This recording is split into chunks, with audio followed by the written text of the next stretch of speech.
জীবনে যত দুঃখ কষ্ট আসুক না কেন, যে কোনো সমস্যার মধ্যে পড়ুন না কেন, যত রকম কষ্ট এসে আপনাকে বিচলিত করে দিন না কেন, আমি বলবো দীর্ঘদিন ধরে যদি সেরকম হয়ে থাকে তাহলেও আপনি রক্ষা পাবেন। অবশ্যই আপনি যতবার ইচ্ছা, আপনি শুদ্ধ আছেন না অশুদ্ধ আছেন, কিভাবে আছেন, এগুলো জিনিস নিয়ে চিন্তা করবেন না।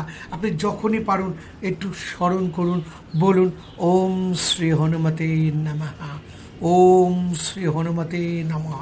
চলতে ফিরতে বসতে খেতে করুন, দেখবেন আপনি কোথায় মুক্তি পেয়ে আছেন। যদি মনে হয় যেটা করব না, তাহলে আপনি বলতে পারেন ওম শ্রী নৃসিংহদেবায় নমঃ, ওম প্রহ্লাদ মহারাজায় নমঃ, ওম শ্রী নৃসিংহদেবায় নমঃ, ওম প্রহ্লাদ মহারাজা নমঃ। দেখুন না, দীর্ঘদিনের সমস্যা সব জায়গায় আপনি হেরে গেছেন, বেরিয়ে যাবেন, জটিলতা থেকে মুক্ত হবে, আপনি আবার ভালো জায়গায় পৌঁছে যাবেন।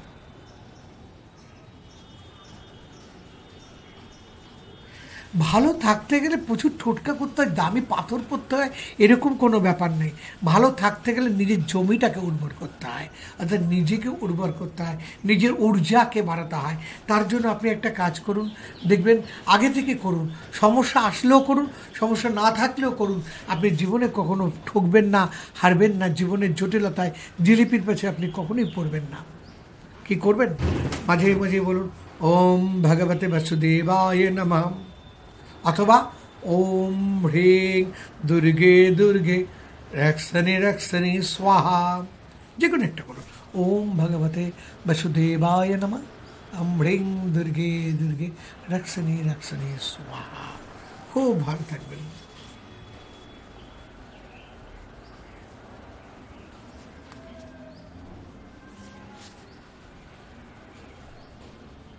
কর্মস্থল আর্থিক অবস্থা খারাপ, ঋণ হয়ে যাচ্ছে, কর্মস্থলে চাকরি ক্ষেত্রে ব্যবসা ক্ষেত্রে অশান্তি, কোনো জায়গায় সব জায়গায় বাধা, শনি সাড়ে সাথী, মহাদশা অন্তর্দশা, এত দুশ্চিন্তা।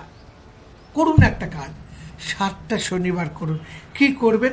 একটা সর্ষের তেল নিন একটা পাত্রে, আর একটা প্রদীপে নিন, একটা প্রদীপে, আর তার মধ্যে একটা লং নিন, দিয়ে অশ্বত্থ গাছের কাছে যে সূর্যাস্ত দেখবেন খবরের কাগজ বা পঞ্জিকায়, তার থেকে আপনি 24 মিনিট বা 48 মিনিটের মধ্যে আপনি যে ওটাকে অশ্বত্থ গাছের তলায় যে জ্বালিয়ে দেশ প্রদীপটা ধরিয়ে দিয়ে আসুন প্লিজ।